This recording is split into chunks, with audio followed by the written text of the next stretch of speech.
We're just going to go through a few exercises aimed at the older population, just to keep you mobile and to keep you strong while you're at home in these times. So the first one Emmy's going to demonstrate is a sit to stand. So ideally, when we teach older people to sit down, we ask them to reach back with their hands for the chair, just for safety's sake. But with this in mind, we want the leg muscles to do all the work to keep them strong. So Emily here is going to fold her arms across her body. She's going to stand up without using her hands and sit back down again. So the important thing is to make sure that the chair is either against the wall, as in this case, or if it's a heavy chair, then it won't move. So a recliner is a really good one. We want, obviously, you to be safe while you're doing the exercise.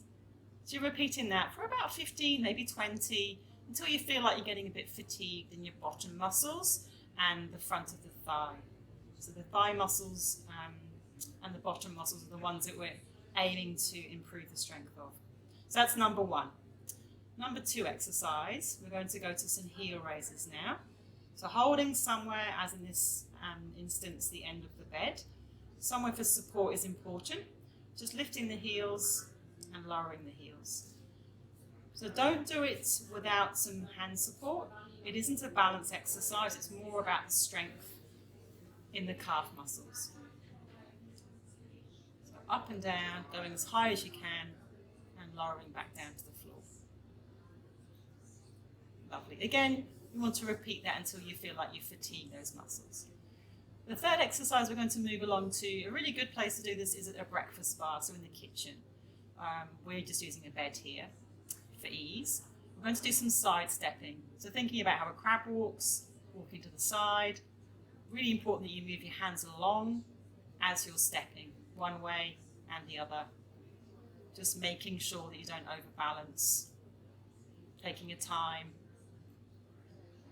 Emily's obviously very able here, can do it fairly quickly, but it isn't about speed. Good. The next one we'll do is, again, using the breakfast bar, is a reaching movement. So we know it's difficult sometimes to reach out of your base of support, so out of where your feet are, reaching up for things either up high, as Emily's demonstrating, or down low. So the breakfast bar is really nice because you can just slide your hand along without moving your feet, as Emily's demonstrating, sliding to the left and to the right. The important thing is not to move your feet. We want those muscles to work to, again, to stop you from falling over, obviously. Just practicing these movements is really important. So reaching one way and reaching the other. Great. And the final exercise, we're going to, again, use the same setting, so at your breakfast bar. This is more about trying to improve static balance. We're going to make it a little bit more tricky for the body. You're going to have your feet together, Emily, please. So feet are touching.